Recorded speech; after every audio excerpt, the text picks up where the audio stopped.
Friends, welcome to my YouTube channel. तो चलो guys, class शुरू करते हैं। आज हम शुरू कर रहे हैं मानव का विकास, जो दो तरह से हम देखेंगे। एक पहले क्लास 11 की एनसीईआरटी में किस तरह से मानव का विकास दिया हुआ है, और एक अपनी जो नॉर्मल हिस्ट्री में कैसे दिया है, दो तरह से। पहले मानव का विकास। उत्पत्ति कब हुई मानव की? सेनोजोइक महाकल्प, जो तीसरा युग है, जिसे प्लास्टिसियन युग कहते हैं। विकास किससे हुआ? प्राइमेट से। पहले प्राइमेट्स आ जाते हैं हम। प्राइमेट्स में क्या क्या आते हैं? चिंपैंजी, ओरिंगटन, गोरिल्ला, लंगूर और बानर, जो कपी होते हैं। अगर पूछ लिया जाता है कि प्राइमेट्स में कितने आते, तो आप देख लेना है। फिर हमारे मानव का विकास किससे हुआ है? इन्हीं महाकपी से, जिन्हीं बानरों से हुआ है, इन्हीं से हुआ है।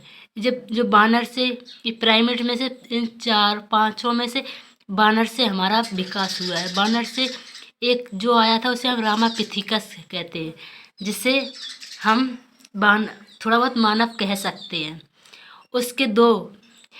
उसमें से दो प्रजाति हुई, जो दो प्रजाति निकली, एक महाकपि, एक कपि। जो जंगलों में रह गए वो महाकपि, और जो मैदानों भागों में निकल गए उन्हें ऑस्ट्रेलोपिथेकस कहते हैं। अब सब लोग कहते हैं कि जो वो थे रामापिथिकस के जो वंशज थे, वो मैदानों में निकल आए। इसका कारण क्या है?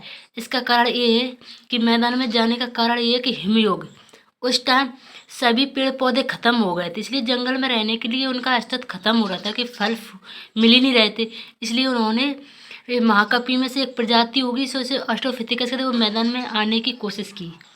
उसी ऑस्ट्रेलोपिथेकस से उस ऑस्ट्रेलोपिथेकस का वंशज निकला होमो हेबिलियस, जिसे हिडलबर्ग या होमो इरेक्टस भी कहते हैं। इसे होमो हेबिलियस से हिडलबर्ग निकला, हिडलबर्ग से होमो इरेक्टस निकला। और होमो इरेक्टस की दो प्रजाति हुई, एक जावा मानव, एक पिकिंग मानव। ये दोनों नरभक्षी मानव है। ये मानव को ही खा जाते थे। फिर होमो इरेक्टस से निकला निएंडरथल मानव, जो जापान की निएंडरथल घाटी से निकला है, होमो प्रजाति का निएंडरथल मानव। फिर इसका दूसरा निकला क्रोम, इसका निकटतम पूर्वज। हमारा देखो निकटतम पूर्वज कौन है? क्रोमैग्नम मानव या होमो सैपियंस निकटतम।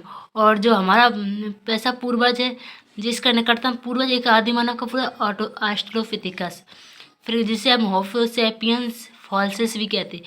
फिर इससे निकला क्रोमेनेशन हुआ होमो सैपियंस। ये आज के हम मानव है, होमो सैपियंस सैपियंस। आपको इतनी छोटी सी चीज़ में सब कुछ पता चल गया होगा कि मानव की उत्पत्ति कब हुई।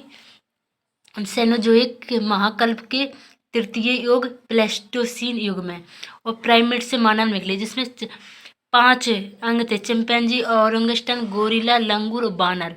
बानर से रामापिथिकस हुआ। रामापिथिकस से जो उनकी एक प्रजाति थी वो यहीं में जंगलों में रह गई, और कुछ प्रजाति जो रामापिथिकस नाम की मैदानों में आ गई। मैदानों में क्यों आई? जो हिमयुग के कारण।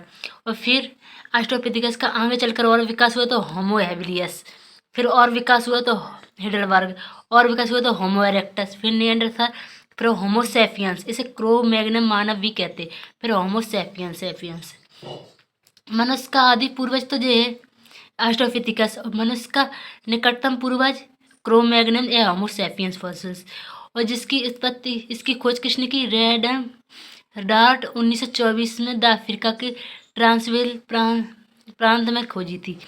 एक चार्ल्स डार्विन है, जिन्होंने 24 नवंबर 1859 में on the origin of books लिखी थी। इसमें इन्हें विकासवाद का सिद्धांत दिया था, मतलब प्राकृतिक का चयन या प्रकृति का सिद्धांत का नियम दिया था। इसमें ये था कि चयन ही प्राकृतिक का नियम है। इस समझ लिया।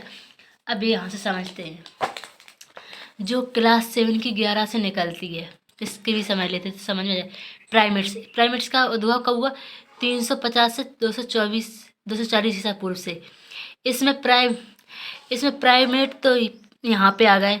इसमें बानर जिसे होमोनिड कहते हैं, होमोनाइड, 240 से या 60 लाख पहले गए थे। फिर होमोनाइड से होमोनिड निकला। इनमें अंतर क्या है? इनमें अंतर ये है कि इनका मस्तिष्क बड़ा है, लेकिन बुद्धि इनमें ज़्यादा है। और ये 4 पैरों पर चलते हैं, ये 2 पैरों पर चलते हैं, इसलिए। फिर इससे हमने वहाँ देखा था कि प्राइमेट से डायरेक्टली होमो ऑस्ट्रोपिथिकस निकला, प्राइमेट से रामापिथिकस आया था, लेकिन रामापिथिकस की जगह यहाँ होमोनाइड और होमोनिड निकला, ये जिसका मस्तिष्क बढ़ गया। जो ऑस्ट्रोपिथिकस फिर वही चीज़ है जो औजार बनाने वाला है, कारीगर मानव, जो होमो हेविलियस मैंने बताया था, तो होमो हेविलियस पहला मानव है जो कारीगर मानव है, जो और एक है होमो इरेक्टस सीधे खड़े होकर चलने वाला मानव, और फिर होमो सेपियंस एक प्रग मानव और चल सकता है। होमो सेपियंस इसे होमो सेपियंस में देखो सबसे पहले मानव के साथ काम लेते, एक तो होमो हाइडेलबर्गेर से, एक होमो निएंडरथल घाटी में, ये जापान में मिले थे, नहीं जर्मनी में, सॉरी। इस तरह अगर आपको ऐसी वीडियो और चाहिए तो प्लीज़ मेरी इस चैनल को सब्सक्राइब कीजिए और शेयर कीजिए, प्लीज़ प्लीज़ इसे कमेंट बॉक्स में ज़रूर लिखिए आपको ये वीडियो कैसी लगी। Thank you.